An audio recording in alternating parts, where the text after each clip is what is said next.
الشيطان اللعين الرجيم بسم الله الرحمن الرحيم الحمد لله الذي لا يبلغ مدحته القائلون ولا يحصي نعماءه العادون ولا يؤدي حقه المجتهدون الذي لا يدركه بعد الهمم ولا يناله غوث الفتن الذي ليس لصفته حد محدود ولا نعت موجود ولا أجل ممدود فطر الخلائق بقدرته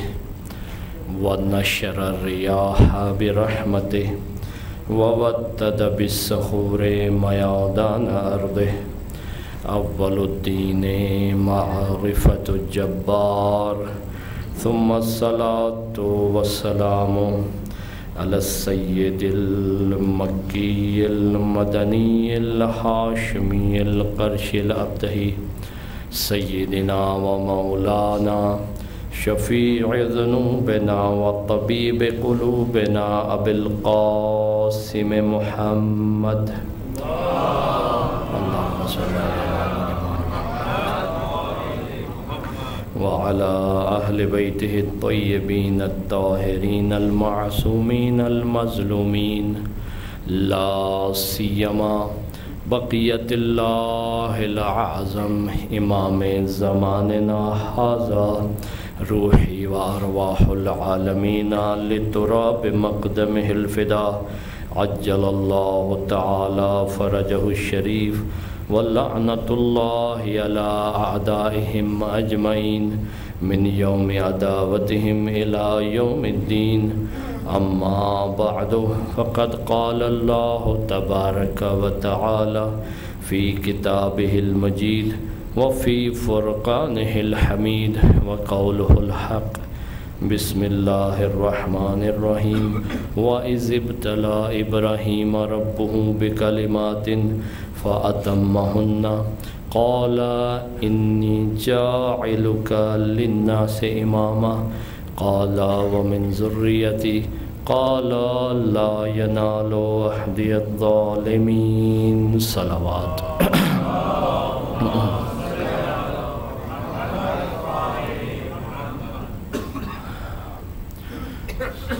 محترم سامعین، اہل ولایت و مودت و محبت، اللہ تعالیٰ گزشتہ تمام ایام میں جو آپ نے عزاداری کی ہے، عبادات انجام دی ہیں، سب کے سب اپنی بارگاہ میں مقبول و منظور فرمائے، اور آئندہ ہم سب کو مزید معرفت اور عقیدے کے ساتھ تمام اعمال انجام دینے کی توفیق عنایت فرمائے۔ اور یہ بھی ایک جہاں تک ابھی تک جو خبر پہنچی ہے کہ عاشور کیونکہ پاکستان میں، عراق میں آج کے دن تھا، اور اسی طرح ایران اور دوسرے جگہوں پہ، تو الحمدللہ آج کوئی اتنا بہت زیادہ کوئی خبر ابھی تک الحمدللہ نہیں آئی۔ چھوٹے موٹے اکا دکا واقعات گاؤں کی سطح پہ جو ہیں وہ دوستوں نے بتائے ہیں، لیکن پھر بھی اس میں بھی شکر خدا ہے کہ سید الشہداء کو پرسہ داران جو تھے ان کی خدا نے حفاظت فرمائی ہے، اور مزید دعا ہے کہ اللہ سب کی حفاظت فرمائے۔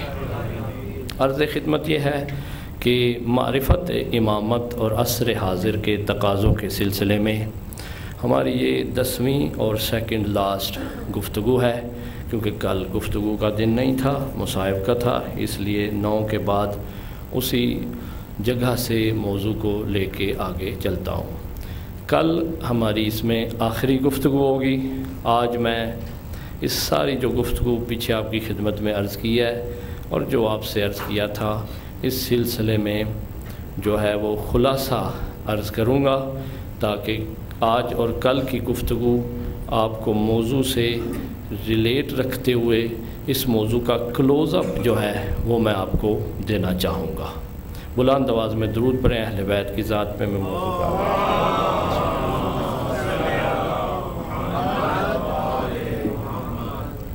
عرض خدمت یہ ہے کہ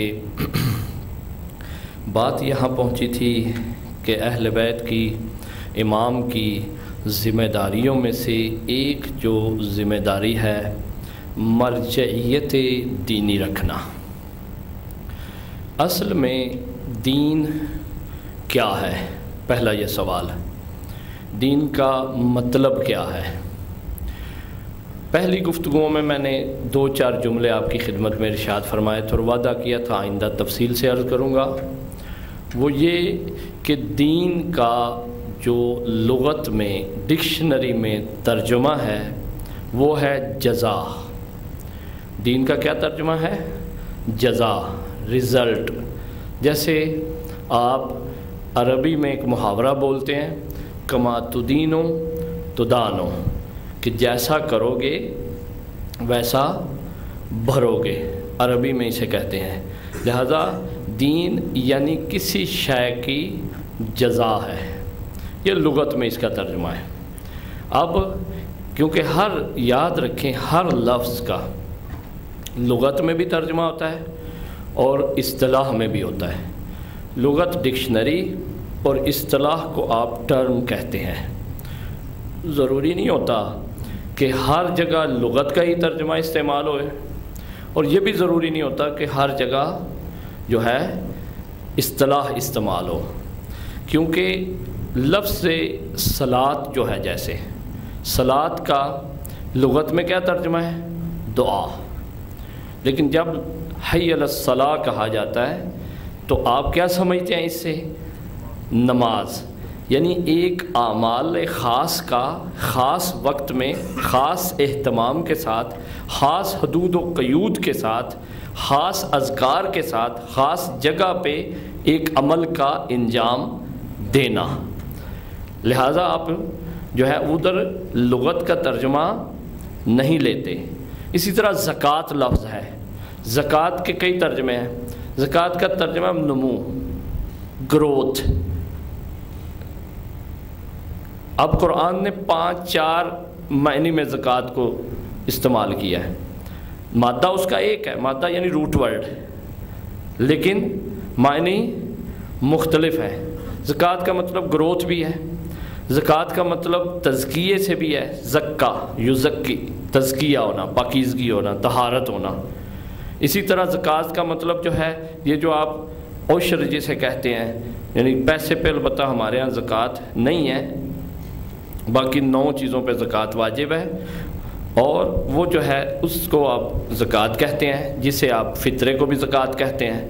اسی طرح جو ہے مختلف اموال جو خدا کی راہ میں آپ صرف کرتے ہیں ان کو آپ زکوٰۃ کا نام دیتے ہیں۔ اسی طرح تمام جو الفاظ ہیں وہ لغت کے اعتبار سے ایک معنی رکھتے ہیں اور اصطلاح میں دوسرا معنی رکھتے ہیں۔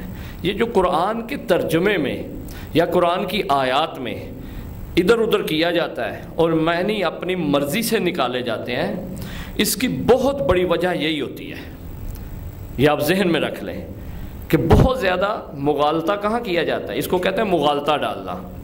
مغالطہ کیسے ڈالتے ہیں؟ وہ ہوتا یہ ہے کہ وہاں مراد اصطلاح کا ترجمہ ہوتا ہے، کر دیا جاتا ہے لغت کا، اور کہیں پہ مراد لغت کا ترجمہ ہوتا ہے، کر دیا کون سا جاتا ہے؟ اصطلاح کا۔ مثلا اکثر یہ کام جو فرقہ بہت زیادہ انجام دیتا ہے وہ البتہ اسلام سے خارج ہے، ہم اس کو مسلمان، کوئی بھی مسلمان اس کو مسلمان نہیں سمجھتا۔ یہ سب سے زیادہ وہ کام کرتا ہے، یعنی مرزئی کرتے ہیں، قادیانی کرتے ہیں۔ ان کا کام کیا ہے کہ ہر لفظ کو کیا کرنا؟ اپنی اصطلاح میں لے جانا۔ مثلا خاتم کا لفظ ہے، خاتم النبیین ہے، واضح ہے لفظ، اس کو کہیں گے اس کا مطلب مہر ہے، جی اس سے مراد مہر نبوت ہے، اس سے مراد ختم نبوت نہیں ہے۔ یعنی کیا ہے کہ ایک مغالطہ ہے، لوگوں کو بیوقوف بنانے کا ایک طریقہ ہے۔ لہذا آپ کو میں اس لیے یہ نقطہ عرض کر رہا ہوں کہ جب بھی کوئی خطیب ہو، ممبری ہو یا کوئی بھی شخص ہو، تو جب ترجمے میں ادھر ادھر ہوتا ہے نا، مسائل ہوتے ہیں جو، تو وہ ہوتے ہی کیا ہے، زیادہ تر معنی کو مکمل طور پہ تو نہیں وہ بدل کے پھینک سکتا باہر۔ وہ کرتا کیا ہے کہ لغت میں ایک فن ہے کہ لغت آپ دیکھیں گے، عربی لغت خاص طور پہ ابن منظور کی لسان العرب ہے یا مثلا تاج العروس ہے، یہ تفصیل سے لغات ہے، ایک لفظ کے شاید 70 معنی موجود ہیں اس کے اندر، 35-40 تو عام طور پہ آپ کو ملیں گے ایک لفظ کے۔ لیکن آپ نے کون سا معنی لینا ہے؟ اگر قرآن و حدیث میں لفظ آیا ہے تو کون سے معنی کو اٹھانا ہے آپ نے؟ تو وہاں سے کون بتائے گا؟ خود اس آیت کے اندر سیاق و سباق، جو پہلے گفتگو ہے، جو بعد میں ہے، اور اس کے ساتھ جو رسول و اہل بیت نے حدیث فرمائی ہے، اس سے پتہ چلے گا کہ اس کا مطلب کیا ہے۔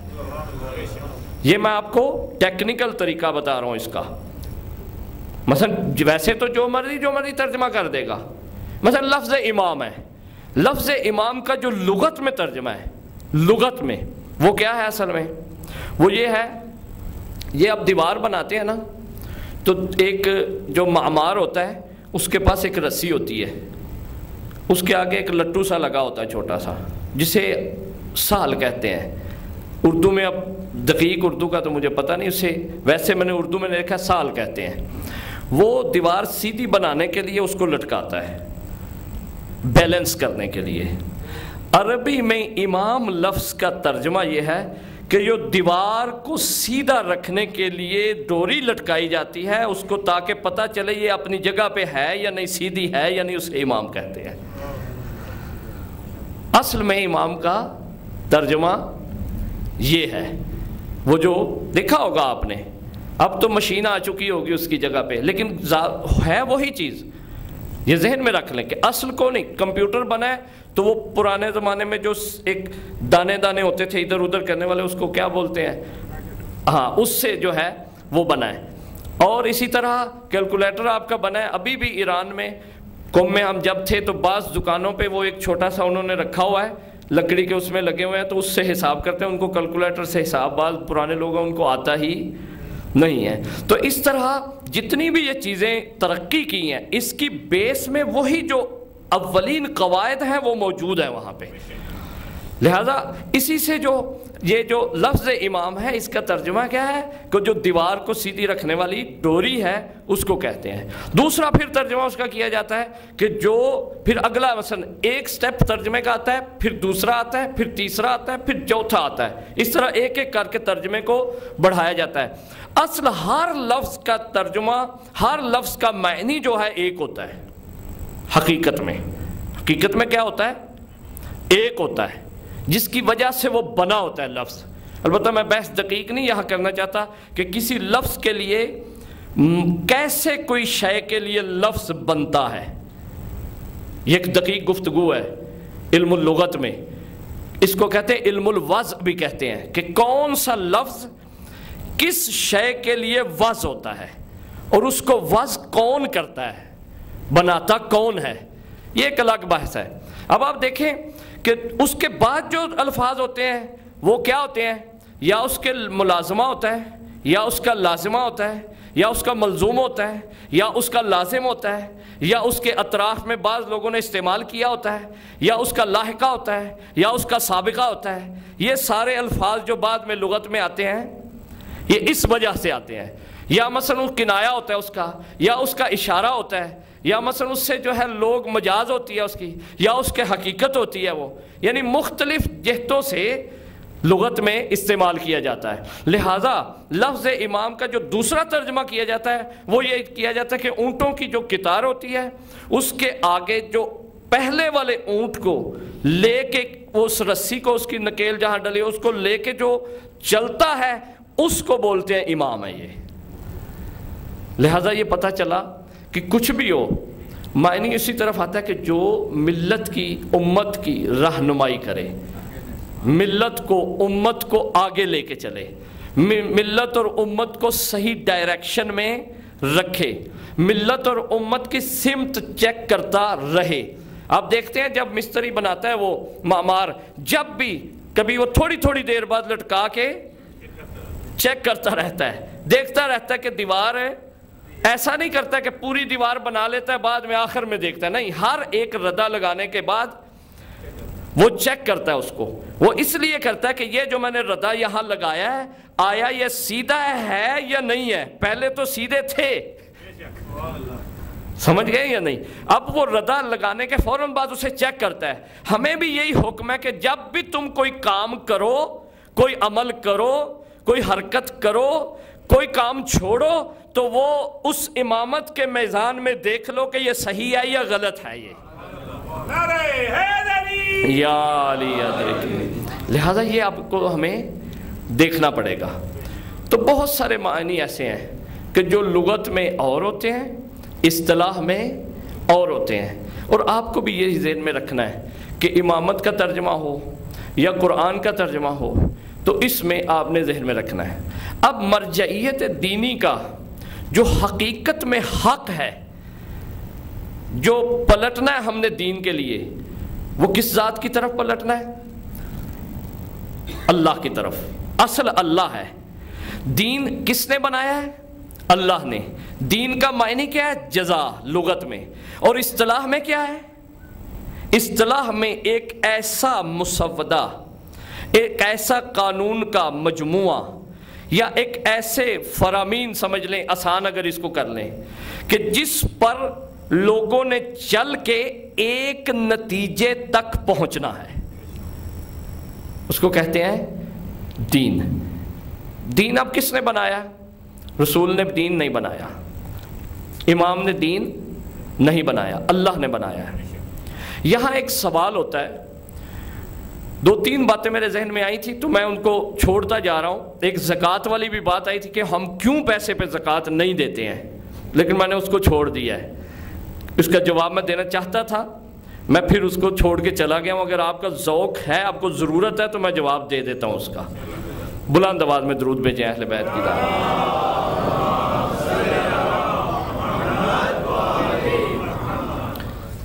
رکنا چاہتا تھا لیکن میں نے کہا نکل جاؤں، موضوع سے باہر نہ جاؤں۔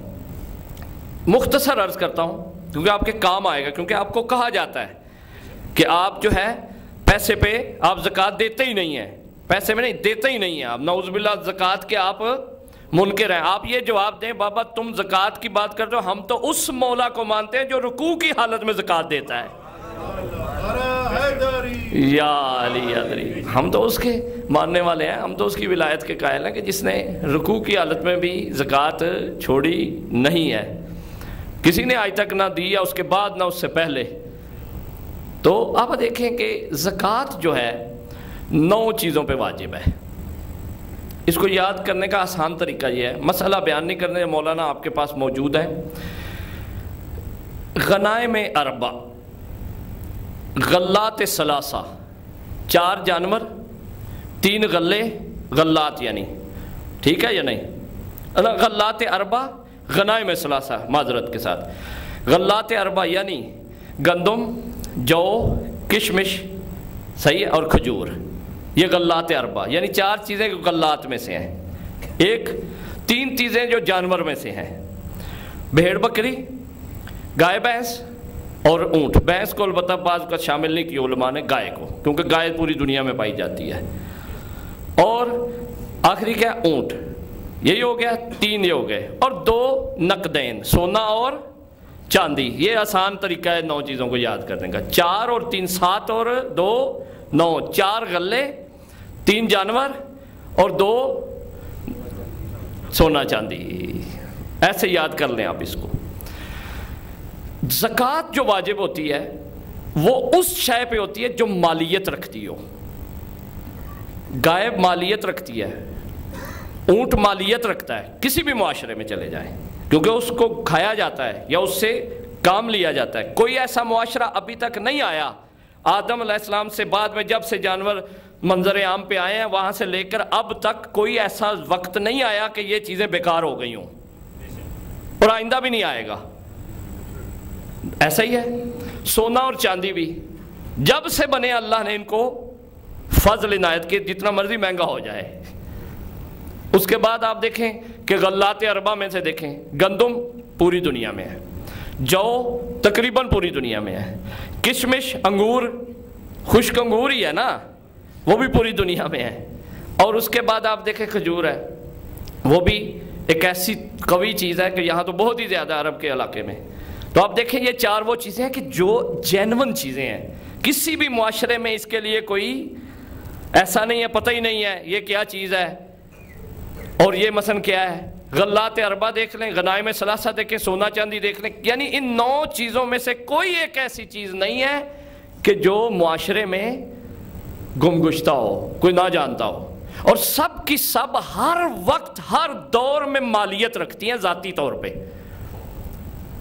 لیکن نوٹ کیا ہے؟ نوٹ کاغذ ہے۔ نوٹ کیا ہے؟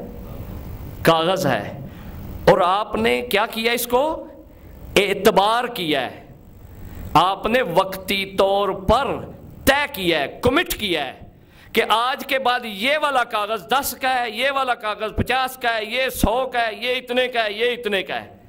اصل میں اس کی مالیت ذاتی طور پر نہیں ہے، چیک کی مالیت نہیں ہے، وہ کاغذ ہے، وہ اعتبار کیا آپ نے، کمٹ کیا ہے، ایک معاشرے نے اس کو کیا کیا ہے؟ کمٹ کیا ہے، کمٹمنٹ ہے یہ آپ کی۔ جس دن وہ کمٹمنٹ ختم ہو جائے، آپ کے ہی ہمسائے میں 90 میں ایک ملک تھا جس کا دینار سب سے مہنگا تھا، صبح اٹھے تھے تو وہ دینار ردی کی ٹوکری میں پڑا ہوا تھا۔ ایسا ہی ہے نا آپ کے ذہن میں؟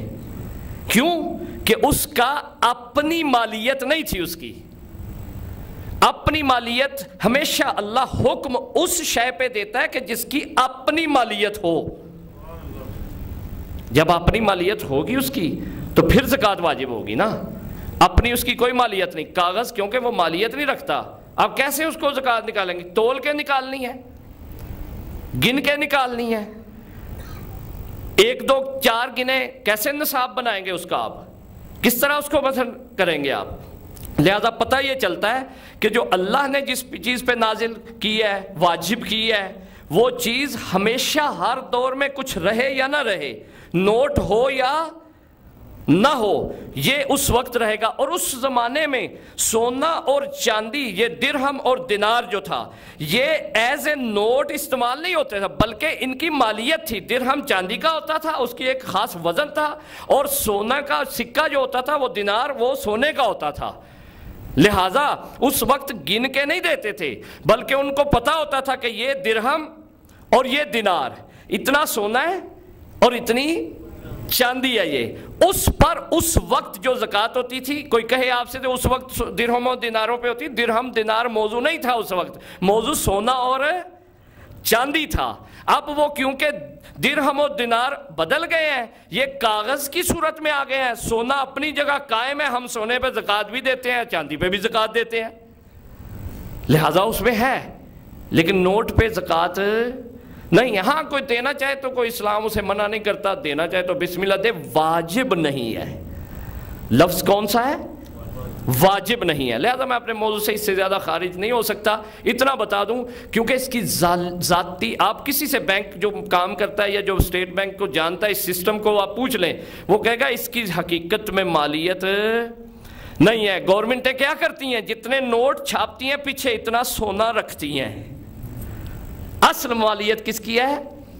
اس سونے کی، اسی کے اوپر ساری کرنسی کا سسٹم چل رہا ہوتا ہے کہ آج طے کرتے ہیں کہ یہ اتنا ہے، مہر لگا دی 10 کی، کیا وہ وہی نوٹ نہیں ہوتا جس کے اوپر 100 کی لگی ہوتی ہے؟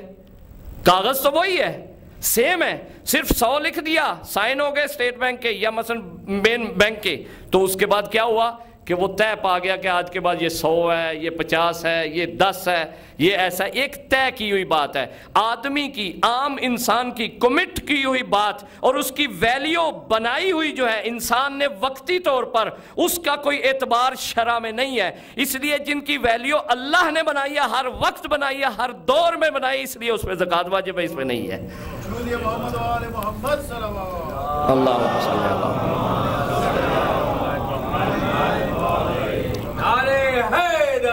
یار یہ بات آپ کے ذہن میں اتارنی تھی، اتار دی ہے۔ اب اسی طرح کی بات ہے دین میں ایک سوال ہوتا ہے، جہاں سے میرے ذہن میں یہ دوبارہ بات آئی تو میں نے عرض کیا، دین میں ایک سوال ہوتا ہے، نوجوان بہت سوال کرتے ہیں کہ اللہ نے دین میں ہمیں علل اور اسباب، ریزنز اینڈ کازز کیوں نہیں بتائیں؟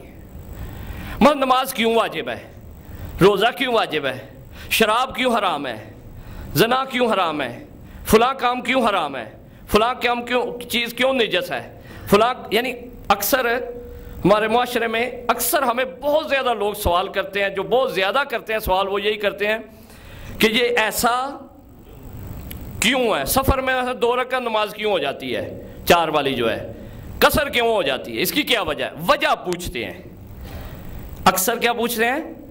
وجہ ہے نا، تمنا بھی ہوتی ہے انسان کی، اس میں شک نہیں ہے، لیکن وجہ پوچھنے سے پہلے حقیقت یہ ہے کہ اس پہ عمل کیا جائے، کیونکہ وجہ جس نے یہ بتایا ہے نا اس کو وجہ معلوم ہے، یہ تو ہمیں یقین ہے نا۔ اہل بیت علیہ السلام نے وجہ نہیں بتائی ہیں، علل احکام، اس کو ہم بحث کہتے ہیں بحث علم علل احکام، یعنی احکام کی کازز اور ریزنز کی بحث جو ہے۔ ایک کتاب ہے شیخ صدوق علیہ رحمہ کی، اردو میں بھی آ چکی ہوئی ہے، علل الشرائع، لیکن کتاب میں بہت ضعیف حدیثیں ہیں، ہم اس کو پریفر نہیں کرتے۔ اور ایک اور بات ہے، ایک ہوتی ہے علت اور ایک ہوتی ہے حکمت، یہ بھی ایک دقیق نقطہ ہے۔ بعض اوقات حکمت بیان ہوتی ہے روایت میں، ہم اسے کیا سمجھتے ہیں؟ علت، اور بعض اوقات علت بیان ہوتی ہے، اس کو ہم کیا سمجھ لیتے ہیں؟ حکمت۔ حکمت ایک الگ چیز ہے اور علت ایک، نماز کی بہت سی حکمتیں قرآن نے ذکر کی ہیں، تنہا عن الفحشاء والمنکر، کہ یہ کیا کرتی ہے؟ برائی سے روکتی ہے، یہ حکمت نماز ہے، یہ علت نماز نہیں ہے۔ اس کی وجہ کیا ہے کہ جو نماز پڑھ رہا ہے بعض اوقات ممکن ہے وہ برائی بھی کرتا ہو، اگر علت ہوتی تو ضرور نماز پڑھنے والا برائی نہ کرتا، اور کیونکہ یہ حکمت ہے اس لیے جب وہ نماز پڑھتا ہے پھر بھی برائی کرتا ہے، پتہ چلا کہ وہ اس حکمت عملی سے، حکمت سے فائدہ نہیں حاصل کر رہا۔ سمجھ گئے یا نہیں؟ یہ ایک فرق ہے۔ اللہ تعالیٰ نے اہل بیت کے ذریعے، رسول خدا کے ذریعے بہت کم اکا دکا احکام ہوں گے جس کی علت بتائی ہے، ورنہ نہیں بتائی۔ کیوں نہیں بتائی؟ اس کی وجہ کیا ہے؟ وجہ اس کی یہ ہے، یہ نہیں مشکل کہ اللہ کہتا ہے کہ ذرا میں اپنے پاس کچھ رکھوں، یعنی ان کو نہ بتاؤں، نعوذ باللہ من ذالک، ایسا نہیں ہے۔ مشکل یہ ہے کہ انسان اسے جان نہیں سکتا، انسان کے قد و قامت میں چیز آتی نہیں ہے، وہ اسے سنبھال نہیں سکتا، اسے پتہ نہیں ہے، اس کا ظرف جو ہے اس کو نہیں لے سکتا۔ میں اس کو کھولتا ہوں، واضح کرتا ہوں، بلند آواز میں درود پڑھیں اہل بیت کی ذات پہ۔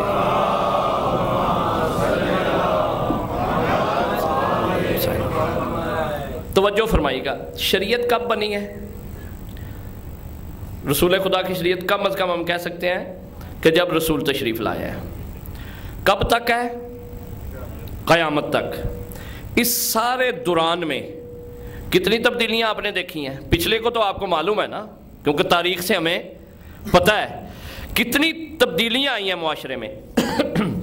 اس وقت کروڑوں چیزیں ایسی ہیں، ہزاروں نہیں، لاکھوں نہیں، کروڑوں چیزیں ایسی ہیں کہ جو اس زمانے میں اصلا تصور بھی نہیں کر سکتے تھے آپ۔ اس زمانے کے آدمی کو کہیں کہ بلوٹوتھ ہوتا ہے ایک، وہ ہنسے گا، کیا چیز کہہ رہے ہو تم، بلوٹوتھ کیا ہوتا ہے؟ اس کو وائی فائی ہوتی ہے، وہ کہا کہ یہ کس کے ساتھ کھائیں گے، یعنی اس کو پتہ ہی نہیں ہے، اس کی یعنی لا شعور میں بھی نہیں ہے، اصل وہ پہنچ بھی نہیں سکتا۔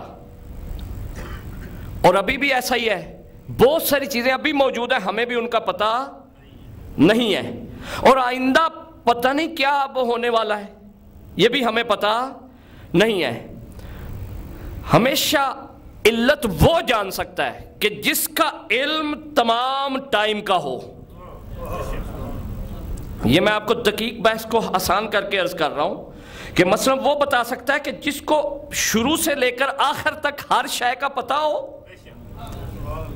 ہر شے کا علم ہو، ہر شے کو جانتا ہو، اس کی حقیقت کو جانتا ہو، اس کے اصل کو جانتا ہو، اس کے تغیر کو جانتا ہو، اس کے تبدل کو جانتا ہو، اس کے ہر حالات کا اسے پتہ ہو، اس کے بعد اس کو ملتوں کا پتہ ہو، اس کو عادتوں کا پتہ ہو، اس کو فطرتوں کا پتہ ہو، اس کو خطوں کا پتہ ہو، اس کو جڑی بوٹیوں کا پتہ ہو، اس کو مصیبتوں اور آلام کا پتہ ہو، اسے قحط کا پتہ ہو، اسے جو ہے وہ موسمی حالات کا پتہ ہو، اسے یہ ستاروں اور سورج اور ان چیزوں کا جو اثر ہوتا ہے کائنات پہ، اس زمین پہ، اس کا پتہ ہو، اس کے بعد پھر وہ شاید علت جان سکے کہ یہ کیوں آئی ہے، ورنہ اللہم صلی علی محمد وعلی محمد وعجل فرجہم، اس کا علم بہت کم ہے۔ ہم تو یہاں سے نکلتے ہیں، ہمیں یہ نہیں پتا کہ دوسرے خطے میں کیا ضروریات ہیں انسان کی، وہاں کیا مشکلات ہیں انسان کی۔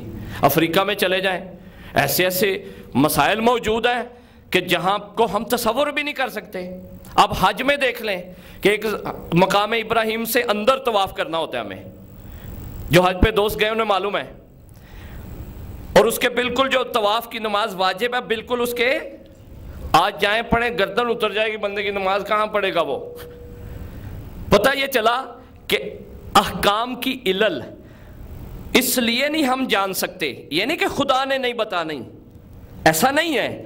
اسے پتہ ہے کہ امجد جعفری کا سن بہت چھوٹا ہے، یہ 50 سال رہے گا، 60 سال رہے گا، 60 میں بھی ایک علاقے میں رہے گا، دوسرے علاقے میں رہے گا، 20 ملک پھر رہے گا، کہاں کہاں جائے گا، نہ یہ فطرتوں سے واقف ہوگا، نہ یہ تقاضوں سے واقف ہوگا، نہ اسے یہ پتا ہوگا پریشانی کیا ہوتی ہے لوگوں کی، مسائل کیا ہوتے ہیں، لہٰذا اس کو اتنا کر دیا ہے کہ بتا دیا ہے کہ کر ایسے لینا، جب جب کوئی مشکل میں آئے گا تمہیں خود پتا چلتا جائے گا کہ یہ اس لیے تھا۔ اور اکثر ہم کرتے بھی، ہم کہتے ہیں کہ ہم قبلہ پہلے دور تھا کہ لوگ اونٹ پہ سفر کرتے تھے، گھوڑے پہ سفر کرتے تھے، تھک جاتے تھے، اب تو میں ادھر سے پلین لیتا ہوں اور میں دبئی چلا جاتا ہوں 1 گھنٹے کی فلائٹ سے، اور میں تھکا نہیں ہوتا، میں کیوں قصر پڑھوں جا کے وہاں؟ خدا کہے گا خبردار اپنے قیاس مت کر، تمہیں پتہ نہیں ہے اب بھی کوئی ایسے علاقے موجود ہے کہ وہاں پہ سفر جو ہو رہا ہے وہ بڑی صعوبت کے ساتھ ہو رہا ہے، مسائل کے ساتھ ہو رہا ہے۔ تم اپنے آپ کو نہ دیکھو، شریعت تیرے لیے تنہا کے لیے نہیں بنائی گئی، شریعت سب کے لیے بنائی گئی ہے، اور بنائی بھی رسول سے لے کر تا قیامت۔ اب آنے والے لوگ کیا ہوں گے؟ اب آپ دیکھیں، آپ خود اپنے آپ کو دیکھ لیں کہ آپ کے پاس اس وقت بڑی مشکل سے 8 رکعتوں کا وقت ملتا ہے، باقی مستحب اس لیے رکھی ہوئی ہیں کہ ٹائم ملے گا، حوصلہ۔ آپ رات کو پہنچتے ہیں گھر، کیا حالت ہوتی ہے آپ کی؟ بڑی مشکل سے مغرب عشاء آپ پڑھتے ہیں۔ خدا کو علم تھا کہ 3 اور 4 7 کافی ہیں، اور اگر آپ کو کسی ملٹی نیشنل کمپنی میں کوئی جاب ملی ہو تو روز آپ کا اگر سفر ہوگا تو وہاں سے وہاں جب آپ نے جانا ہے، یا مثلا اکثر سفر ہوگا یا پرابلم ہوئے گی، لہٰذا یہ شریعت کو جس نے بنایا ہے اس کو تقاضوں کا پتہ تھا، فطرتوں کا پتہ تھا، علاقوں کا پتہ تھا، معاشرے کا پتہ تھا، علم تھا اسے کہ ایسا ایسا اس وقت میں ہوگا، ان لوگوں کے یہ تقاضے ہوں گے جس کو نہ ہم جان سکتے ہیں نہ ہمارے لیے جاننا ضروری ہے۔ ہاں اگر کس کو زیادہ شوق ہے تو پھر وہ خدا سے رجوع کرے یا خود تحقیق کرے، تو پھر خود تو کر کے پہنچ نہیں سکتا، پہلے سارے تقاضے جان لے، پھر احکام کی علل کو اسے جو ہے بتا دیا جائے گا۔ تقاضے جو ہے وہ نہیں انسان جان سکتا۔ علم نے ترقی کی ہے، مسائل بڑھے ہیں، اسی لیے اللہ نے حکم پہلے دیا ہے، اسی لیے ہمارے مراجع میں یہ ایک خوبی ہے کہ وہ اس چیز کے پیچھے نہیں جاتے۔ زیادہ تو انہیں جانا چاہیے نا، چلے آپ میں سے تو کوئی مسئلہ پوچھ لیا، کسی نے کبھی نہ پوچھا، مرجع جس کا کام ہی 24 گھنٹے دین کی تحقیق ہوتا ہے، فقہ کی تحقیق ہوتا ہے، جس کا ہم و غم، جس کو آپ نے اسپیشلسٹ کہا ہے، جس نے اور کوئی کام نہیں کرنا، جس کی ذمہ داری شرعی طور پر، عقلی طور پر، عرفی طور پر یہ ہے کہ اس نے کرنا ہی ہے، وہ اس طرف نہیں جاتا، کیونکہ اسے علم ہے کہ میں یہاں نہیں پہنچ سکتا، یہ ایک ایسا سفر ہے جس کا کوئی انتہا نہیں ہے۔ یہ ختم نہیں ہونے والا. لہٰذا وہ راستہ ہی نہیں لیتا عقل مند انسان کہ جس کا کوئی آخر نہ ہونا ہو. وہ راستہ لیتا ہے کہ جس میں اس نے نتیجے پر پہنچ جانا ہو. اسی لیے وہ احکام میں استنباط کرتا ہے، احکام کو دلائل کے ساتھ ثابت کرتا ہے کہ یہ حکم اس طرح اللہ نے دیا ہے، اس پہ یہ دلیل ہے، اس پہ یہ دلیل ہے، آیت ہے، حدیث ہے، اس میں اس وقت یہ دلیل ہے. وہ یہ کہہ دیتا ہے، باقی کہتا ہے واللہ عالم بالصواب، وہی بہتر جانتا ہے جس نے یہ حکم بنا کے بھیجا ہے. اسی لیے آخر میں علامہ طباطبائی جیسے بزرگ، آیت اللہ سستانی جیسے حفظہ اللہ تعالیٰ، آیت اللہ رہبر معظم جیسے حفظہ اللہ تعالیٰ، سارے یہ کیا لکھتے ہیں آخر میں؟ کہتے ہیں ہم طفل مکتبہ ہے. ہم آخر میں کیا لکھتے ہیں کہ اپنی کوشش، اپنی سعی، اپنی ہمت جو اللہ نے دیا تھا اس کو ایمانداری سے، دیانتداری سے، اور جتنی قوت تھی اس میں بھی کمی نہیں کی. دو طرح کی دیانتداری ہوتی ہے، ایمانداری ہوتی ہے. وہ ایک ہوتی ہے کہ اس کو کیا ہے پڑھنے میں کہ میں نے یہ صحیح کوشش کی ہے. ایک یہ ہے کہ میں نے جتنی ذاتی طور پر ہمت کی ہے اس سے زیادہ میرے پاس ہمت موجود نہیں تھی.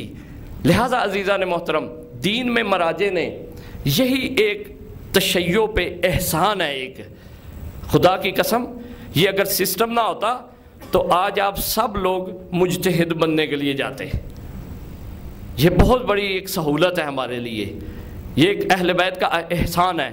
لہٰذا میں اس موضوع کو اب کلوز کرنے جا رہا ہوں نتیجے کے ساتھ کہ دین خدا کا ہے، بنایا اس نے ہے. علل و اسباب اس نے اس لیے نہیں بتایا کہ ہم نہیں جان سکتے. فائدہ اس نے بتا دیا ہے کہ تم اس پہ عمل کرو گے تو میرے مطیع بن جاؤ گے. یہ فائدہ اصل میں فائدہ دنوی نہیں آپ نے دیکھنا. کیا فائدہ اصل میں؟ کہ تم میرے قریب ہو جاؤ گے. جب میرے قریب ہوگے تو سارے دکھ دھل جائیں گے، تمہاری مصیبتیں ختم ہو جائیں گی، تم تام ہو جاؤ گے. اس میں نہ جایا کرو کہ مثلا یہ کام میں کرنے لگا ہوں اس میں ہی رک جائیں، سارا سال اسی میں گزار دیں، اس کا فائدہ کیا ہے؟ نہ، یہ ایک ساری جو شریعت ہے، یہ احکام جو ہیں، یہ مسائل جو ہیں، یہ ایک طریق ہے، ایک راستہ ہے اس ہدف کے لیے جو خدا و اہل بیت علیہ السلام ہے. یا علی ادرکنی، اللہم صلی علی محمد.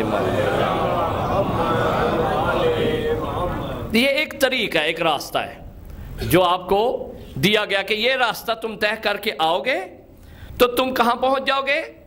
سعادت تک پہنچ جاؤ گے. اصل ہم نے کہاں پہنچنا ہے؟ سعادت تک. لہٰذا جو دوست ادھر ادھر باتوں میں لگ جاتے ہیں کہ رواج ہو گیا ہمارے یہاں درمیان میں، یہ جی یہ بحث کیسے ہے، یہ فلاں، ہاں عقائد میں بحث کرو، اس میں شک نہیں ہے. معرفت میں بحث کرو، وہ رکنے والی چیز نہیں ہے. اسی لیے دیکھیں دوسری طرف چلے گئے ہیں. ہمیں حکم ہے کہ تم ہر روز معرفت کے لیے جستجو کرو، علم کے لیے جستجو کرو. ہاں احکام ہے، ایک دفعہ وضو سیکھ لیا زندگی میں، ساری زندگی وضو کر رہے ہیں بس ٹھیک ہے. ایک دفعہ ہم نے غسل سیکھ لیا بس ٹھیک ہے. ایک دفعہ نماز سیکھ لیا، ہر روز اس کو کیا مثلا کرنا ہے؟ آگے بھی سکھا رہے ہیں، آپ بچوں کو سکھا رہے ہیں. یہ تو نہیں آپ اسی میں بار بار جب بھی ہم جاتے ہیں آخر میں پھر پوچھا جاتا ہے وضو کیسے کریں. وہ بابا ایک دفعہ سائیکل چلانا ایک دفعہ سیکھا تھا نا، گاڑی چلانی ایک دفعہ سیکھی تھی نا، لائسنس مل گیا. اب میں 10 سال بعد بھی آپ آئیں تو آپ کو میں سٹیئرنگ پہ بٹھاؤں، آپ کہیں گے کہ مجھے نہیں یاد رہا. نہیں، ایک ملکہ آپ کا ہو گیا ہے، آپ کو پتہ چل چکا ہے. آپ پھر شروع سے کیسے نا، جو نئی جنریشن ہے ان کے لیے ضروری ہے کیونکہ ایک سٹیجز بنائی جاتی ہیں. اس کی ایک فرسٹ سٹیج ہے، اس کو ضرورت ہے اس وقت، وہ بالکل ابتدائی ہے. ہاں جو آپ جیسے بزرگ ہیں یا مثلا ان کو واقعاً ان چیزوں کی ضرورت نہیں ہے کیونکہ وہ سال ہا سال سیکھتے بھی رہے ہیں اور سال ہا سال اس پر عمل بھی کر رہے ہیں. اب ان کے لیے حکم ہے کہ تم کہاں جاؤ؟ تم معرفت کے ابواب اپنے لیے کھولو، تم معرفت کی طرف جاؤ، آئمہ کا قرب حاصل کرو، اور وہ قرب حاصل ہوگا مستحبات کے ذریعے.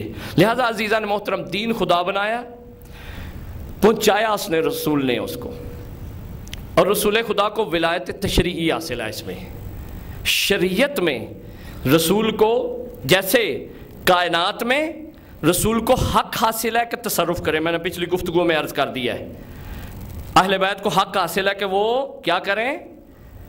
رد و بدل کریں، تغیر و تبدل کریں اپنی مرضی سے، اور ان کی مرضی خدا ہے۔ اسی طرح اللہ نے ان کو حق دیا ہے کہ بعض مسائل مستحبات جو ہیں وہ بتا سکتے ہیں، جیسے دعائے کمیل ہے۔ یہ وحی تو نہیں آئی، ہم قائل نہیں ہیں علی علیہ السلام کی وحی کے، الہام کے قائل ہیں، رسول سے علم لینے کے قائل ہیں۔ ہم نہیں یہ کہتے کہ وحی آخری کب آئی تھی، الیوم اکملت لکم دینکم، اس دن وحی کا دروازہ، یعنی جو البتہ وحی کی 5 قسمیں ہیں قرآن میں، وہ وحی جس کی طرف میرا اشارہ ہے، یعنی وہ نبوت والی وحی، وہ شریعت کے نازل ہونے والی جو وحی ہے، وہ رسول خدا پہ تمام ہو گئی تھی۔ یہی فرق ہے رسول اور امام میں، جو لائن ہے نا رسول اور امام کے درمیان، وہ یہی ہے، ما آتاکم الرسول فخذوہ ما نہاکم عنہ فانتہوا، جو رسول دیں جس سے منع کریں، ایک یہ وما ینطق عن الہوی ان ہوا الا وحی یوحی، کہ رسول کلام نہیں کرتے بغیر وحی کے، یہی ہے نا وما ینطق عن اب اہل بیت کا کیا مقام ہے، امام کا کیا مقام ہے، ما آتاکم الامام، جو تمہیں امام دے فخذوہ، لے لو، وما نہاکم عنہ الامام، جس سے تمہیں امام منع کریں اس سے منع ہو جاؤ۔ اگلا جملہ توجہ رکھیے گا، میں فرق کرنے جا رہا ہوں، وما ینطق عن الہوی، یہ بھی امام کے لیے جملہ ہے، یہ بھی امام کے لیے ہے، وما ینطق عن الہوی۔ اگلا جملہ جو ہے ان ہوا الا، یہ امام کے لیے نہیں ہے، یہی فرق ہے، ان ما یعلمہ رسول اللہ، یہاں یہ آ جاتا ہے کہ ہاں امام جو دے وہ لے لو، جس سے منع کرے منع ہو جاؤ، رسول جو دے وہ لے لو، جس سے منع کرے ہو جاؤ، یہ برابر ہے۔ اس کے بعد رسول کے بارے میں کہ رسول ہوا و ہوس سے کلام نہیں کرتے، امام کے لیے بھی یہی کہ امام ہوا و ہوس سے کلام نہیں کرتے۔ یہاں ایک فرق آتا ہے، رسول کس سے کلام کرتے ہیں، وحی سے، اور امام کس سے کلام کرتے ہیں، رسول سے۔ یہ صرف آپ نے ایک خط کھینچنا ہے، یہ ایک خط آپ نے بس ذہن میں رکھنا ہے، باقی تمام احکام من اطاع علی فقد اطاعنی ومن اطاعنی فقد اطاع اللہ۔ ایسا ہی ہے نا کہ جس نے علی کی اطاعت کی اس نے مجھ کی اطاعت کی، جس نے میری اطاعت کی اس نے اللہ کی اطاعت کی۔ لہٰذا تمام احکام میں اہل بیت علیہ السلام رسول کے مساوی ہیں، ماں سوائے چند احکام کے، جن میں سے ایک وحی ہے اور ایک تعدد زوجات ہے، یعنی رسول خدا کے لیے نکاح جتنے بھی کریں وہ کیا ہیں، حلال ہیں۔ اسی طرح نماز شب رسول کے لیے کیا ہے، واجب ہے، باقی سب کے لیے کیا ہے، مستحب ہے۔ تو عزیزان محترم، دین اللہ نے بنایا، رسول نے پھیلایا، امام نے بچایا۔ امام کی غیبت میں دین کو بچانا، دین کی حفاظت کرنا، اس کی صحیح ڈائریکشن رکھنا، یہ کس کا کام ہے، نائب امام کا۔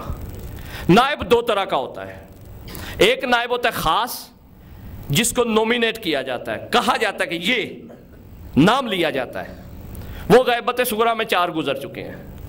اگر کوئی کہے، کیونکہ ہمارے درمیان یہ باتیں اب پھیل رہی ہیں کہ جی معصوم کا نائب تو معصوم ہی ہو سکتا ہے، غیر معصوم ہو ہی نہیں سکتا، تو اس سے کہہ دیں جو 4 نائب حضرت حجت نے بنائے تھے تمہیں زیادہ پتہ ہے، اس سے تمہیں زیادہ علم ہے، ان کو نہیں پتا تھا یہ 4 معصوم نہیں ہیں، اور اتفاق یہ 4 سید بھی نہیں تھے۔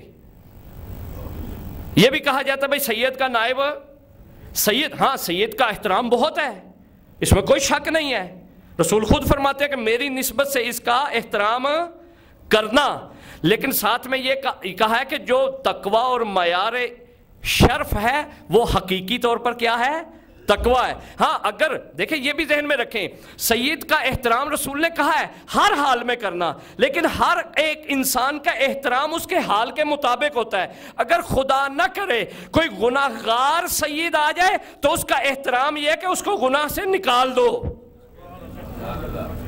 اس کو کیا کرو، گناہ سے، کیونکہ احترام نسبی ہوتا ہے نا، کہا ہے نا احترام کرو، مطلق احترام کرو، فاسق ہو، فاجر ہو، گناہ گار ہو، برا ہو، اچھا ہو، احترام کرو میری ذریت کا، اس میں کوئی شک نہیں ہے۔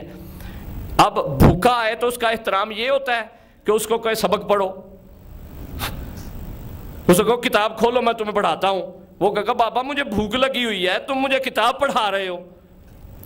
احترام یہی ہے، بحسب حال ہی، کہ اس کے حال کے مطابق ہوتا ہے۔ اب رسول نے فرمایا سید کا ہر حال میں احترام کرو، مراد یہ ہے کہ جب بھی سید آئے تمہارے پاس جو اس کی حاجت ہو وہ پوری کرو، تم اس کی کا یہی احترام ہے نا۔ احترام کو لفظی شے تو نہیں ہے، اسلام کو ادھر گھٹنوں کو صرف ہاتھ لگانا تو نہیں ہے۔ اکثر ہمارے ہاں ہو بھی گیا ہے، گھٹنوں کو ہاتھ لگایا، جو باہر گئے تو کہا یہ وہ فلانا گیا ہے، یہ منافقت ہے، یہ احترام نہیں ہے۔ اگر احترام کرنا ہے تو رسول فرماتے ہیں جیسے سامنے کر رہے ہو ایسے ہی پیچھے کرو، اس کا احترام نہیں ہے، یہ رنگ بازی ہے، ہم اسے کہتے ہیں کہ لوگوں کو دکھانے کے لیے ہے۔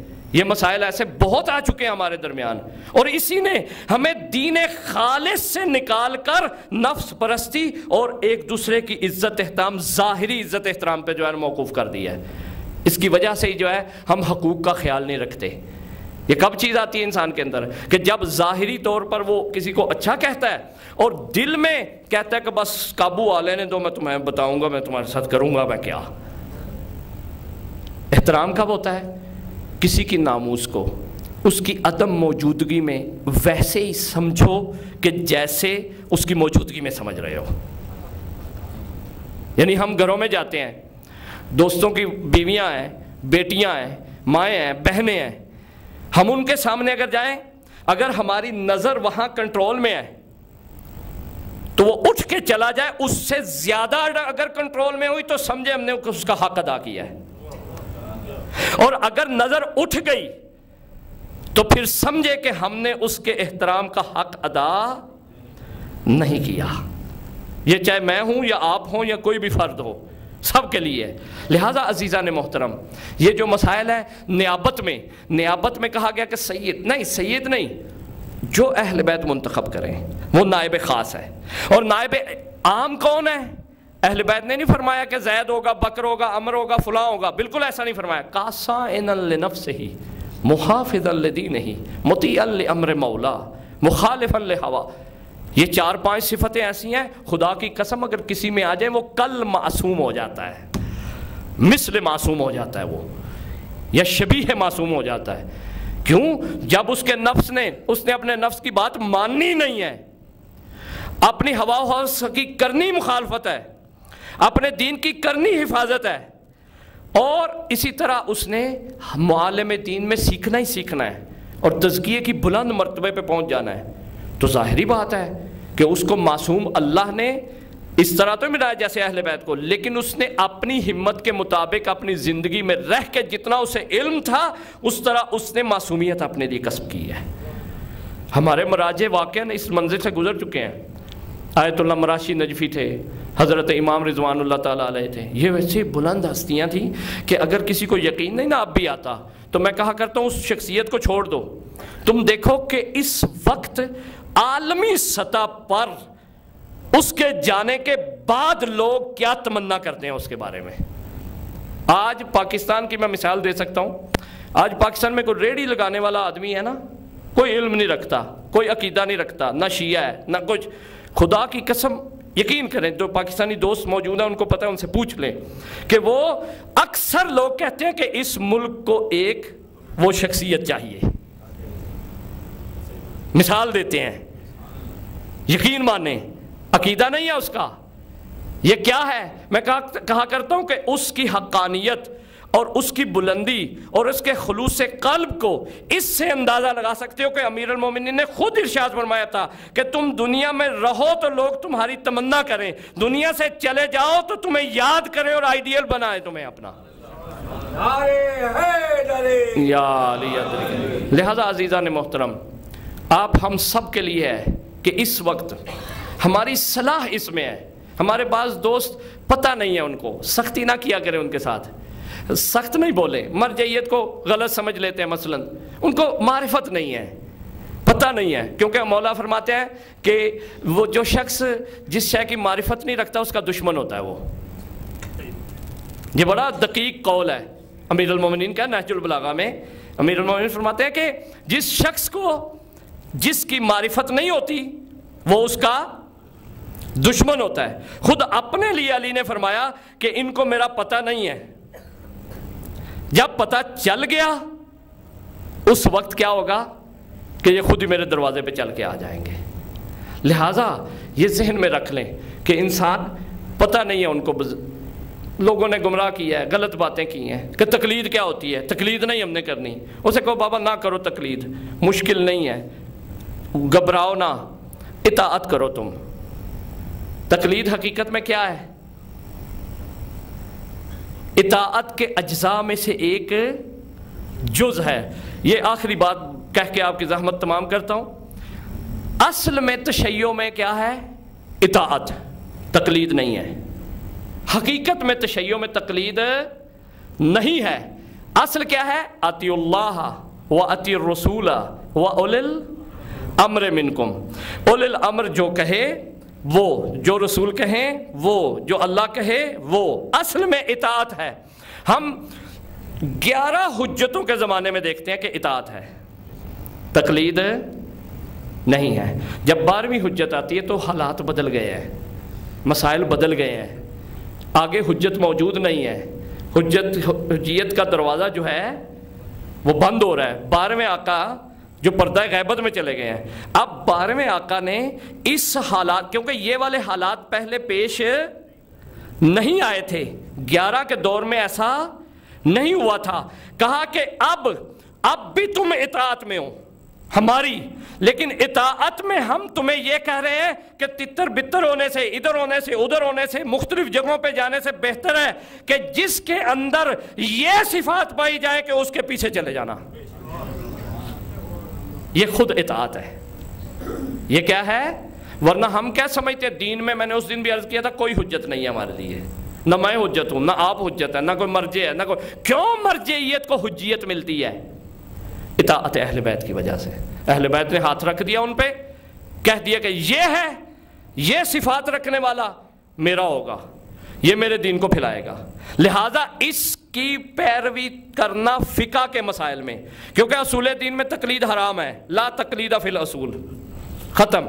تمام مراجع نے پہلے صفحے میں لکھا ہے۔ ہاں کون کیا کر رہے ہیں؟ وہ اصول دین میں صرف ارشاد کر رہے ہیں، رہنمائی کر رہے ہیں، بتا رہے ہیں، دلائل دے رہے ہیں، کیونکہ اس میں وہ دلائل دیتے ہیں، قبول آپ کرتے ہیں اس کو، آپ کا دل اس کو ایکسیپٹ کر کے اوکے کرتا ہے، اوکے یہ آپ نے صحیح فرمایا، اوکے یہ آپ نے ٹھیک کہا، یہ اوکے ہاں میں اس کو مانتا ہوں، یہ عقل مانتی ہے، یہ شعور مانتا ہے، یہ میری روح مانتی ہے، یہ دل مانتا ہے، یہ عین عقل ہے۔ لیکن فقہ میں کیا ہے؟ وہاں نہیں آپ کہتے ہیں یہ مسئلہ ہے، اوکے آپ کا، کیونکہ حکم امام نے دیا، امام نے آپ کو فرمایا آپ کے بارے میں، لہٰذا میں اس کو مانتا ہوں۔ میں وہاں آپ دلیل نہیں مانگتے، وہاں آپ نہیں کہتے کہ مجھے بتاؤ کہ یہ فلاں مسئلہ کہاں کس حدیث کے تحت آپ نے بولا ہے۔ انہوں نے کہا کہ زیادہ شوق ہے تو آؤ خود اجتہاد کر لو۔ اور میں کہا کرتا ہوں، ایک دفعہ میں اٹلی میں تھا تو وہاں ایک دوست نے بڑا غصہ کیا، تو کہتا ہے مولانا میں بڑا سخت تنگ ہوں ان مراجع اعظام سے، علماء سے، مجھے تو بالکل اچھے ہی نہیں لگتے۔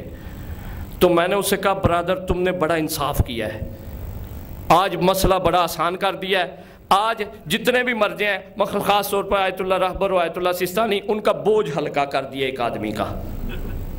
تو نے بڑا اچھا کیا ہے کہ اگر ان کے پیچھے لاکھوں افراد تھے ان میں سے ایک کم ہو گیا، کیونکہ ان کی گردن پہ ہے یہ، انہوں نے جواب دینا حضرت حجت کو ہر ایک کے، کیونکہ میں نے جانا ہے، میں نے کہنا جی اللہ نے پوچھنا کہ کیوں یہ کیا ہے، تو میں نے کہنا یا اللہ تیرے امام نے، بنائے ہوئے امام نے کہا تھا اس کی تقلید کرو، میں نے کی ہے، مجھے تو پتہ ہی نہیں ہے، کہنا تم جاؤ فارغ ہو، میں جانوں مرجع جانے، میں جانوں امام جانوں۔ واقعاً یہ ایک بہت بڑی سہولت ہے، بنا بنایا پکا پکایا آپ کو مل رہا ہے۔ گھر میں جائیں تو ایک دن کھانا نہ پکا پکایا ملے تو بیوی کی شامت آ جاتی ہے، تو اگر یہ دین پورا پکا پکایا بنا بنایا اور سالڈ اور ایک اتھینٹک اور ایک ایسے جس نے سالہ سال گزارا ہے، اس کا کام ہی یہ ہے جب وہ تمہیں دیتا ہے اور اس کو کہتے ہیں مجھے نہیں چاہیے، لے جاؤ واپس، میں نہیں لیتا، اور لیتے بھی ہیں، مشکل یہ ہے۔ پھر جب دوست نے کہا، میں نے کہا بہت اچھا کیا، آج کے بعد آپ پر واجب ہو گیا ہے کہ آپ جائیں اور مجتہد بنیں۔ آج کے بعد حرام ہے آپ کے اوپر کہ آپ کسی مرجع کے مسئلے پہ عمل کریں، کیونکہ آپ نے ان کو ختم جو کر دیا ہے، ان کے بے اعتمادی کا اظہار جو کر دیا ہے۔ کیونکہ اگر میں ان کو مثال بھی دی، آپ کو بھی عرض کرتا ہوں، اگر کوئی ایسا کہے تو اسے کہے بہت اچھا کیا تم نے، اب تمہارے اوپر واجب ہو گیا ہے۔ کیوں؟ اگر میں بیمار ہو جاؤں، مریض ہو جاؤں، اور یہاں میں کہوں کہ میں کسی بھی ڈاکٹر پہ اعتماد نہیں کرتا، یہ سب جھوٹے ہیں، یہ سب غلط ہیں، یہ سب جو ہے بیکار ہیں، تو اس وقت آپ کہیں گے مولانا خبردار، اب ایک گولی بھی آپ نے کسی نسخے کی کھائی، آپ نے، آپ حق نہیں رکھتے، اب آپ چھوڑ دیں، اب آپ خود ڈاکٹر بنیں پھر، اور اپنی دوائی خود تجویز کریں، کیونکہ آپ کو پتہ ہی نہیں ہے۔ لہٰذا آپ بھی یہ بتائیں کہ بھائی ایسا نہ، اب آپ اپنی سنبھال، اب اگر آپ نے عمل بھی کیا نا اس مرجے پہ، تو آپ کا عمل آپ کی نظر میں مشکوک ہے۔ اور یہ بھی آخری جملہ کہ ہر شخص تقلید کرتا ہے، ہر شخص، کوئی ایسا فرد نہیں جو تقلید نہیں کرتا، ایک بھی فرد نہیں ہے، ایک بھی، یہ ذہن میں رکھ لیں۔ یہ فیشن کیا ہے؟ فیشن تقلید ہے، بیویاں بھی کرتے ہیں، بندے بھی کرتے ہیں، بچے بھی کرتے ہیں، بوڑھے بھی کرتے ہیں۔ یہ کالر، مجھے کیسے پتا چلا یہ اس طرح کالر بنتا ہے؟ یہ کیا ہے؟ تقلید ہے۔ یہ تمام کا تمام فیشن تقلید ہے۔ یہ بچہ جو بولتا ہے، یہ کیا لغت سے سیکھتا ہے؟ نہیں، یہ تقلید کرتا ہے۔ اسی لیے بچہ زبان سیکھے گا تو اس کا ایکسنٹ اور ہوگا، اور ہم بعد میں جا کے جو سیکھیں گے ان کا ایکسنٹ اور ہوگا، وہ کیونکہ تقلید کرتا ہے، وہ پڑھتا نہیں ہے، وہ کیا کرتا ہے؟ تقلید کرتا ہے۔ یہ تو عمومی مثال تھی، اب خصوصی مثال آ جائے کہ آپ سے میں نے، کسی دوست نے کہا میں نہیں تقلید کرتا، مثلا زید ہے، کہتا ہے میں نہیں تقلید کرتا، میں کہوں گا مسئلے پہ عمل کرتے ہو؟ دین پہ عمل کرتے ہو؟ ہاں جی کرتا ہوں۔ کم از کم باپ کا پیسہ تو لینا ہے نا، وراثت کا، وہ تو لینا ہے نا، کم از کم اس کا حصہ تو، نماز نہ پڑھے، روزہ نہ رکھے، کچھ بھی نہ کرے، اس کی مرضی ہے، لیکن فلوس علیہ السلام جو ہے کافی اثر رکھتے ہیں زندگی میں، تو وہ تو لینا ہے اس نے۔ تو اب آپ دیکھیں کہ وہ کہے گا میں نہیں مانتا، میں کہوں گا اچھا کسی نہ کسی مسئلے پہ عمل کرتے ہو دین کے؟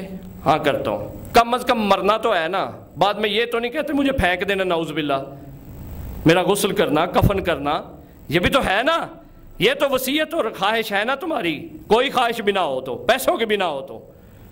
اب آپ دیکھیں وہ کہے گا کہ ہاں عمل کرتا ہوں، میں کہوں گا کہاں سے سیکھا ہے؟ 3 وے ہیں، یا مولوی صاحب سے، عالم سے، یا والدین سے، ٹھیک ہے، یا کتاب سے۔ 3 وے ہے نا، چوتھا تو نہیں، وہی تو نہیں آئی کوئی اسے، کوئی خواب تو نہیں آئی، خیال تو نہیں آیا۔ 3 وے ہیں، چوتھا وے موجود نہیں ہے۔ اگر مولوی صاحب کو دیکھے، عالم کو، تو وہ کس سے پڑھ کے دے رہا ہے؟ یا تضیع المسائل سے، یا تحفۃ العوام سے، یا خود مجتہد ہوگا۔ دوسری صورت کہ والدین سے پوچھے، ان کا بھی وہی حال ہے جو اس کا اپنا حال ہے، یا مولوی صاحب سے، یا کتاب سے، یا والدین سے۔ وہ کہتے ہیں کہ جتنے بھی آپ صورتیں بنا لیں، آ کے آخر میں رکتا کہاں پہ ہے؟ مرجع۔ اب میں کہا کرتا ہوں کہ جو تضیع المسائل پڑھتا ہے اس نے ایک مرجع کو، بے شک جانے نہ جانے، مانے نہ مانے، نام لے یا نہ لے، اور جو تحفۃ العوام پڑھتا ہے وہ ایک سے جان چھڑا رہا تھا، وہ 4 کے ذمہ لگا ہوا ہے، 4 مرجع نہیں نا اس میں۔ اب آپ دیکھیں کہ یہی بات ہے کہ مسائل میں یا تو وہ خود مجتہد ہوگا یا وہ مقلد ہوگا۔ جو مجتہد نہیں ہے وہ مقلد ہے، جو مجتہد ہے وہ تو دیگر مجتہد ہے۔ تیسری صورت ہے غیر دانستہ مقلد، غیر معترف مقلد، کہ جس نے اعتراف نہیں کیا لیکن کر وہ تقلید ہی رہا ہے۔ یہ بحث اس لیے میں آپ کو ایک ایک کر کے بتا رہا ہوں کہ جب بھی آپ دوستوں میں لوگ ایسے دوست آ گئے ہیں کہ جو کہتے ہیں میں نہیں کرتا، تو اسے کہو برادر تم کرتے ہو لیکن اپنے نفس کی طرف بھی جاہل ہو، تمہیں پتہ نہیں ہے کہ تم کر رہے ہو تقلید، مسئلے پہ جو عمل کر رہے ہو وہ کر مرجے کے ہی رہے ہو۔ اور ایک بات جو بہت ضروری ہے آپ کے لیے، آپ سے میں ریکویسٹ کرتا ہوں کہ کسی کو ایسا نہ کہا کریں۔ بعض علماء حضرات بھی یہ کہتے ہیں، مثلا ایک سفید ریش انسان آدمی دیکھا تو اس سے پوچھا بھائی آپ نے تقلید کی ہے؟ وہ کہے نہیں میں نے نہیں کی، تو وہ کہا جی آپ کے سارے عمل باطل ہیں۔ یہ غلط ہے، یہ نہ کریں۔ یہ بے شک کوئی امامہ رکھ کے بھی کرے وہ غلط کر رہا ہے، یہ درست نہیں ہے۔ کیونکہ دیکھو اس نے مکتب اہل بیت میں زندگی گزاری ہے، اس نے عزاداری کی ہے، اس نے اعمال انجام دیے ہیں۔ ٹھیک ہے کہ اس نے تقلید نہیں کر سکا، رواج نہیں تھا، یا اسے پتہ نہیں چلا، یا اس نے فرض کریں جان بوجھ کے نہیں کی۔ اب آپ دیکھیں فقہ میں جو مسئلہ لکھا ہے، پہلے صفحے میں تمام مراجع نے اپنی توضیح میں جو لکھا ہے وہ یہی لکھا ہے کہ اگر کوئی شخص عمل کرے ان مسائل پر تو کیا ہوگا؟ انشاءاللہ اس کو نجات مل جائے گی۔ اب انہوں نے یہی جملہ لکھا ہے کہ آدھا جملہ ہم کہتے ہیں کہ تقلید کے بغیر عمل باطل ہے، نہیں، آگے وہ لکھتے ہیں کہ اگر کوئی شخص عمل کرتا رہے اور اس کا عمل بعد میں دیکھیں کہ کسی بھی مرجع کے ساتھ ٹیلی کر جائے تو اس کا عمل درست ہے۔ اصل میں وہ یہ کہنا چاہتے ہیں کہ عمل اپنے پاس سے تو نہیں کر رہے ہم، یا توضیح سے میں نے عرض کیا کر رہے ہیں، یا تحفۃ العوام سے کر رہے ہیں، جو بھی کوئی کر رہا ہے، لہذا کسی نہ کسی کا عمل جا کے مل جاتا ہے ان کے فتاویٰ کے ساتھ۔ شاید اکا دکا عمل ہو کہ جو نہ ملتے ہوں، لہذا آپ بھی وائلیشن کو ختم کریں، اس کو پیار سے، محبت سے، کیونکہ وہ جس کی سفید ریش ہے اس کو میں 1 منٹ میں ساری زندگی کو برباد کر کے رکھ دوں گا تو وہ تو مجھے کہے گا بھائی اپنے دین کو لے کے یہاں سے نکلو۔ لہذا آپ نے سخت نہیں کہنا کسی سے، مومن کے ساتھ سختی نہیں کرنی، مومن کے ساتھ سختی کرنے سے اہل بیت نے سخت منع کیا ہے۔ اہل بیت کا مکتب عشق ہے، مکتب محبت ہے، مکتب اتفاق ہے، مکتب ولا اور ولایت ہے۔ بالکل سخت نہیں کہنا۔ کیوں اہل بیت نے یہ فرمایا تھا کہ ہمارے مومنوں کے ساتھ، ہمارے موالیوں کے ساتھ سختی نہ کرنا، ان کو برا بلا نہ کہنا، ان کو گالی نہ دینا، ان کے حقوق پامال نہ کرنا۔ وہ اس لیے کہ امت نے ہمارے بڑے حقوق پامال کیے ہیں، امت نے ہر وہ سختی جو تھی ہمارے ساتھ برت لی ہے۔ ہم اب نہیں چاہتے کہ ہماری جو ملت ہے، امت ہے، جو ہمارے ماننے والے ہیں، ان کے ساتھ سختی کی جائے۔ عزادارو، یہی وہ سختی نہ کرنے کا نتیجہ ہے۔ اہل بیت عشق کی منزل پہ تھے۔ کل رات میں نے مصائب عرض کیے تھے شام غریبہ کے، آخری روایت میں نے چھوڑ دی تھی کیونکہ مصائب لمبا ہو گیا تھا۔ عزادارو، جب شام غریبہ میں زینب بچوں کو جمع کر چکی، اپنے بابا سے مل چکی، اس کے بعد روایت ملتی ہے کہ ایک مرتبہ کچھ بچے جب سو گئے، کچھ بے ہوش ہو گئے، کچھ جاگ رہے تھے، کچھ مارے گئے۔ یہ بھی روایت میں کئی بچے مارے گئے تھے۔ عزادارو، اس وقت زینب نے ایک مرتبہ، خیام تو تھے نہیں، سایہ نہیں تھا، کھلی رات تھی اور نہ ہی کوئی مسلح بچا تھا، سب کچھ لوٹ لیا تھا۔ زینب نے نصف شب کے بعد عزادارو اللہ اکبر کہا، نماز شب ادا کی۔ لیکن پچھلی رات جو نماز شب ادا کی تھی نا، 9 محرم کی رات کو، وہ مصلی پہ ادا کی تھی۔ کچھ تھوڑا فرق تھا۔ زینب نے نماز شب جو 9 کی رات کو کی تھی وہ مصلی پہ کی تھی ادا۔ اور دوسرا فرق یہ تھا، یہاں جو شام غریبہ کی تھی وہ کربلا کی گرم ریت پہ کی تھی. گرم ریت پہ زینب عالیہ نے نماز شب ادا کی تھی. دوسرا فرق سنو گے، اس رات بی بی تھکی ہوئی نہیں تھی، بی بی زخمی نہیں تھی.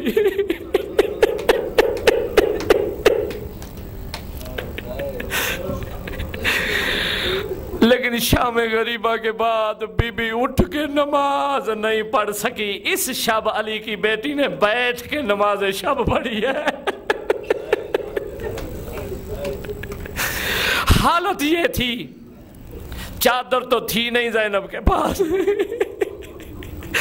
سر سے خون نکل رہا تھا، جو نیزے لگے تھے ہاتھوں میں خون لگا ہوا تھا.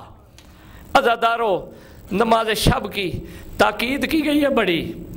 عزادارو، یہ جو دن گزرا ہے نا آج کا، تھوڑا سا مصاحب اور سن لو کیونکہ بہت بڑی عبادت ہے. عزادارو، بیویوں نے یہ زینب عالیہ سے کہا کہ ایک دفعہ ہمیں شہداء کے جنازوں کے لاشوں کے قریب سے گزارا جائے.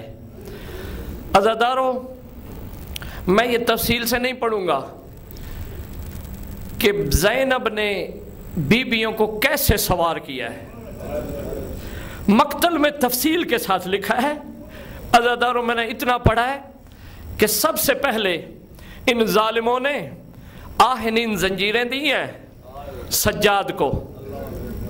کہا کہ سجاد یہ زنجیریں لے لو، ان بیویوں سے کہے یا خود پہن لو یا ہم پہنا دیتے ہیں تمہیں. عزادارو، اتنا تاریخ میں ملتا ہے کہ ساری بیویوں کے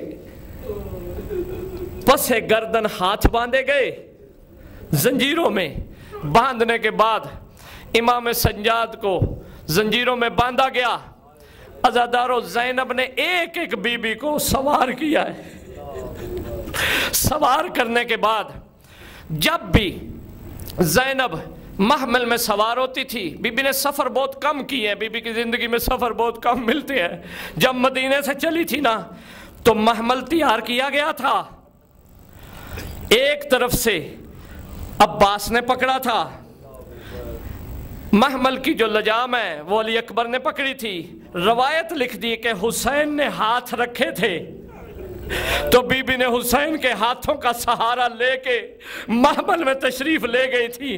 لیکن جب یہ 11 محرم آئی ہے نا، زینب پہ عجیب غربت کا زمانہ تھا. محمل نہیں تھا، کجاوا نہیں تھا، خالی اونٹ تھا. زینب نے ایک مرتبہ فرات کی طرف دیکھا، کہا عباس کہاں ہو؟ ایک مرتبہ علی اکبر کو دیکھا، علی اکبر کہاں ہو؟ ایک دفعہ کہا حسین. جب بھی میں سوار ہوتی تھی آ کے ہاتھ رکھتے تھے. عزادارو، جب اللہ جانے بی بی کیسے سوار ہوئی ہے، روایتیں مختلف ہیں. جب گزارا گیا نا بیویوں کو شہداء کے لاشوں کے قریب سے، جب ام لیلہ آئی ہے نا علی اکبر کی لاش کے قریب، ام لیلہ نے یہ لفظ بولے ہیں، علی اکبر اٹھ کے دیکھو، جس کا اس طرح کا 18 سال کا جوان ہو، اس کی ماں کبھی اس طرح رسیاں باندھ کے زنجیروں میں بغیر کجاوے کے اونٹ پہ بیٹھ کے اسیر ہو کے جاتی ہے. عزادارو، ایک ایک ماں، تفصیل نہیں بیان کرنا چاہتا. اللہ جانے رباب نے کیسے وہاں سے گزری ہوں گی. رباب نوحہ ملتا ہے ساری بیبیوں کا. جب آئی نا بی بی زینب عالیہ حسین کی لاش کے قریب، سوال کیا ہے سجاد سے، سجاد میرا بھیا یہاں نہیں اترا تھا، بتاؤ میرا بھیا کہاں ہے؟ ایک طرف روایت لکھتے ہیں کہ پتھروں کا ڈھیر ہے جس میں غریب زہرا کی لاش ہے. بی بی نے جو یہاں جملے ارشاد فرمائے ہیں، واہ محمدہ واہ محمدہ، نانا یہ اے حسین تیرا ایسا تو حسین نہیں تھا جس کو خون نے کفن دیا ہوا ہے، جس کے بدن پہ خاک ہے. عزادارو، روایت ہے کہ ایک دفعہ بی بی نے اپنے آپ کو گرا دیا اونٹ سے. گرانے کے بعد بی بی نے حسین کے کٹے ہوئے گردن پہ اپنے لبوں کو رکھا، کہا ماں جایا یہ دیکھو میرے چہرے پہ تازیانے کے نشان ہے، میرے سر پہ چادر نہیں ہے، حسین تو پیاسا مارا گیا ہے۔ اللہ لعنت اللہ علی القوم الظالمین وسيعلم الذين ظلموا أي منقلب ينقلبون۔ ماتم حسین علیہ السلام۔